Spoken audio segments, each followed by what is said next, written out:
Hello everyone, আসসালামু আলাইকুম। কেমন আছেন সবাই?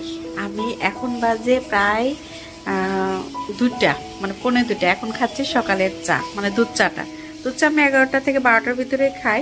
তো আজকে একটু লেট হয়ে গেল, কারণ দুপুরে রান্না টান্না করে তারপরেই আজকে একটু ফারজানা ভাবি বাসায় গিয়েছিলাম একটা কাজে। তো ওখান থেকে দেরি হয়ে গেল। তারপরে যে চা করে নিলাম, এটা হচ্ছে শিউলির, এটা আমার ছেলের, এটা আমার। এই হচ্ছে আমরা এখন 3 কাপ চা একসাথে বসে খাবার। চায়ের সাথে কি এটা চিরা ভাজি করছি, একটু সামান্য হচ্ছে তেল দিছি, তেল দিয়ে চিনি দিয়ে ভাজি করে তার ভিতরে যে ভাজা বাদাম দিয়ে চীনা বাদাম দিয়েছি, দিয়ে এটা খাবো। এটা খুব কিন্তু মজা লাগে। এটা দিয়ে চা খাবো এখন বসে। আর আজকের ভাত খাওয়া হয়েছে, করছি হচ্ছে চিংড়ি মাছ দিয়ে মিষ্টি কুমড়া। এটা কিন্তু অনেক টেস্ট হয়। আপনারা কে কে পছন্দ করেন আমাকে কমেন্ট করে জানাবেন। আমার তো খুবই পছন্দ পাকা মিষ্টি কুমড়া এবং কাঁচা দুটো দিয়ে। আমার কাছে চিংড়ি মাছ খুব ভালো লাগে, পাকাটা দিন ইলিশ মাছও অনেক মজা হয়। তো আজকে রান্না করছি হচ্ছে তো চিংড়ি মাছ দিয়ে মিষ্টি কুমড়া। আর এখানে আছে একটু করলা ভাজি। হাবিব যেহেতু এগুলো একটু কম কম খায়, তো এখানে শাক রান্না করছি, আলু একটু মাছ দিয়ে, আলু পুঁই শাক। আর এটা হচ্ছে হাবিবের জন্য একটু চিংড়ি দো পেঁয়াজা করে রাখছি, এটা দিয়ে আর মিষ্টি কুমড়া দিয়ে মাখিয়ে দিব, তাহলে ও খেয়ে নেবে। তো এই হচ্ছে আজকে দুপুরের রান্না। তো দুপুরের রান্না এখন খাবো দুপুরে ভাত। তা খাওয়া বাদ দিয়ে আমরা কিন্তু এখন চা খেতে বসছি। আর শিউলিকে ডাকতেছি, হাবিব গেছে নামাজে, ও তো মসজিদে নামাজ পড়ে আলহামদুলিল্লাহ। তো মসজিদে গেছে, তো ওর চাটাও নিচ্ছি। তো এখন ওরটা ঢেকে রেখে আর কারণ শিউলি মানে ওয়াশরুমে। শিউলি আসো, একসাথে বসে চা খাই, একা খেতে ভালো লাগে না। আসো আসো। তো দেরি হবে, ওর চার কাপটা আগে ঢেকে রাখি।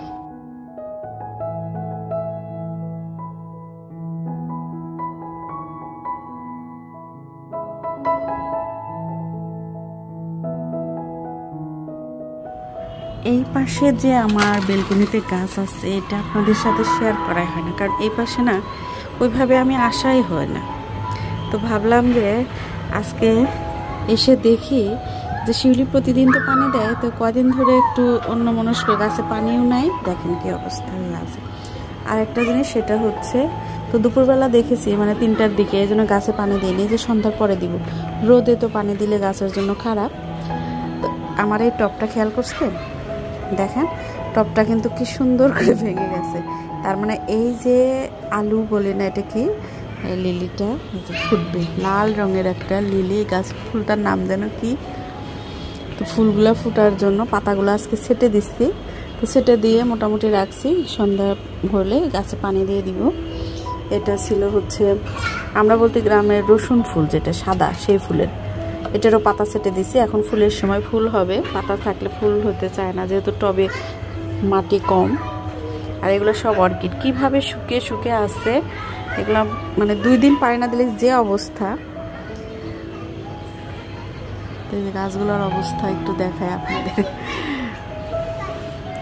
আসলে মূলত আসছে আপনাদের সাথে দেখানোর জন্য যে আমার কারি গাছে কি সুন্দর ফল আসছে। দেখেন গতবারও আসছিল, এবার অনেকগুলো আসছে, এই তো অনেকগুলো আসছে। আর হচ্ছে আমার এই ফুলগুলা দেখে মনটা খুশি হয়ে গেছে। এটা মনে হয় 2-1 দিনের মধ্যেই ফুটবে। ফুটলে তো অবশ্যই আপনাদের সাথে শেয়ার করব। তো চলুন এখন হচ্ছে ওই বারান্দাতে যাই। একটা যেহেতু গাছ কাটার নেশা উঠছে, ওই বারান্দাতেও কিছু গাছ আজকে কাটিং করব। তুমি ঘুমাচ্ছ, তুমি ঘুমাও। মা কোন দিকে যাচ্ছে না যাচ্ছে সেটা কি তোমাকে জানতেই হবে, দেখতেই হবে? তো ঘুমে বিভোর হয়ে যাচ্ছে, কিন্তু আমি কোন দিকে হাঁটতেছি না হাঁটতেছি সেটা ওনাকে দেখতে হবে। কি অবস্থা ঘুমে। বাবা সোনা সোনা বাচ্চা ঘুমাও, ঘুমাও বাবা ঘুমাও। আমি এখন এই বারান্দায় দেখবো, ওকে চিটা নেই। ওর জন্য এই পাশটা কিচেন সবসময় লাগিয়ে রাখি। তাহলে কি করে, আমার কিচেনের জানালার পাশে হচ্ছে আমাদের যে কবুতরের বাসা আছে, কবুতর ডাকে, আর ও সেই কবুতরের ডাক মানে শুনে ওই জায়গায় চলে যায়। তো আমার তো খুব ভয় লাগে যে কখন কি ঘটনা ঘটে ফেলে। তো এখন যেটা করব, বেলকনিতে হচ্ছে আমার চন্দ্রমল্লিকা গাছটাকে একটু সাইজ করব।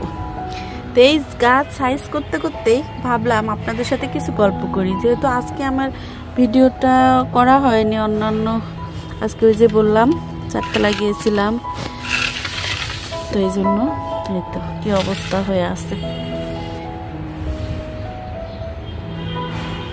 বলতেছিলাম না যে কতদিন ধরে গাছের কোনো কাজে, আজকে একটু ভালো আছে, তো কালকে দেখা যাবে কাজ করতে পারবে না। তো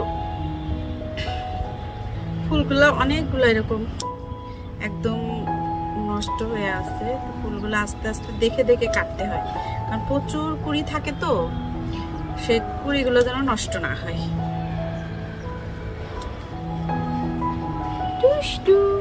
তুমি এগুলো নিয়ে খেলবে বাবা? নাও। তো যে কথাটা বলতেছিলাম, তো অনেকেই আমার কাছে জানতে চাচ্ছিলেন আমার বিজনেসের পারপাসটা। তো আমার আসলে কিন্তু ইউটিউবে আমি এখনো ভিডিও দেইনি, কারণ আমি এইবার যে প্রোডাক্টগুলো এনেছি খুবই সামান্য ছিল, বেশি একটা ছিল না, আবার যে কমও ছিল তাও কিন্তু না। তো আলহামদুলিল্লাহ প্রায় প্রোডাক্ট আমার সেল হয়ে গেছে। কিছু প্রোডাক্ট আছে সেটা হচ্ছে আসলে মূলত মানে আমারই একটা ভুলের কারণে কিন্তু আমার ওই প্রোডাক্টটা যাচ্ছে না, তো সেটা নিয়ে একটা ভিডিও করব, কিন্তু করাই হচ্ছে না আপনাদের সাথে।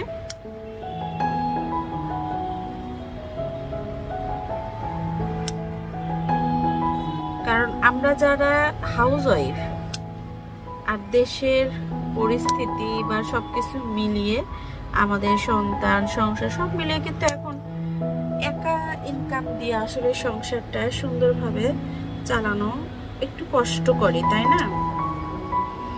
মানে হবে আমার হাজবেন্ডের যে ইনকাম আছে মাশাআল্লাহ, সেটা দিয়ে আমি মোটামুটি ভালো চলতে পারবো আলহামদুলিল্লাহ, বা চলছি, আল্লাহ যেটুকু রাখছেন আলহামদুলিল্লাহ। কিন্তু একটু যদি অন্যরকম ভাবে চিন্তা করি তাহলে কিন্তু আর সেই ইনকামটা দিয়ে আমারও মানে চলাটা একটু কঠিন।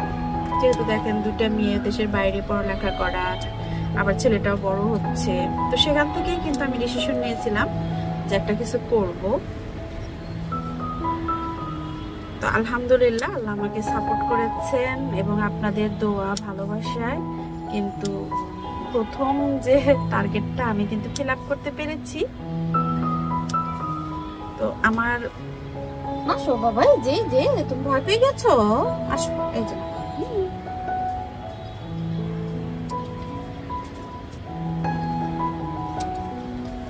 তো আপনাদের কাছে আজকে এই কথাগুলো কেন বলতেছি জানেন? সেটা হচ্ছে যারা আমার ভিডিও দেখেন, আমি বলবো আমরা এত সুন্দর একটা সময়ের ভিতর দিয়ে এখন আমরা যাচ্ছি যে ঘরে বসে আমরা চাইলে কিন্তু অনেক অনেক বিজনেস করতে পারি অনলাইনে বেসিক করে।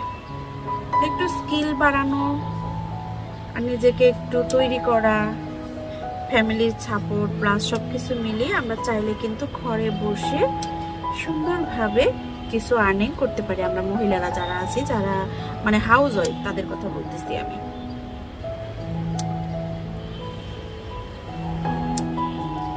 তো কাজটা যখন এভাবে ফুলগুলো ইয়ে করে নিব, তখন কিন্তু এই কাজটা দেখতে খুব ফ্রেন্ড আপনাকে বা আত্মীয় স্বজন আপনাকে কিন্তু সাহায্য বা ভালো কথা বলবে এটা। আর আমরা করি কি, এই সকল ফ্রেন্ড বা আত্মীয় স্বজনের কথা শুনে কিন্তু আমরা নিজের কাজটাকে থামিয়ে দিই। এটা থামিয়ে দিলে চলবে না, তাহলে আপনি কখনোই এগোতে পারবেন না। আপনি সাহস করে যে কোনো একটা কিছু করা শুরু করুন, আর সেই বিষয়টা নিয়ে একটু জানবেন, চলবেন, আর পরামর্শ নেবেন। কিন্তু পরামর্শ যে সবগুলো আপনার গ্রহণ করতে হবে তা কিন্তু না। গ্রহণটা আপনাকেই, আপনার জিনিস আপনাকেই দেখতে হবে।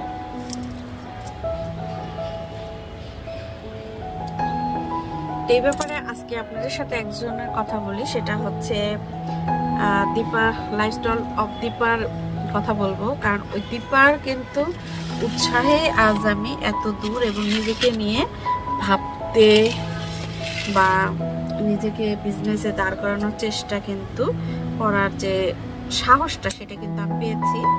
আজকে আপনাদের মাঝে ওর কথা বলতে পেরে আমি একটু নিজেকে হালকা করতে চাচ্ছি, যে কি বলে যে ধন্যবাদ দিব, এবং পরম করুণা মায়ের কাছে ধন্যবাদ যে আল্লাহ তুমি আমাকে এত ভালো একজন মানুষের সাথে পরিচয় করাই দিছো, যে আমাকে জীবন বদলের একটা পথ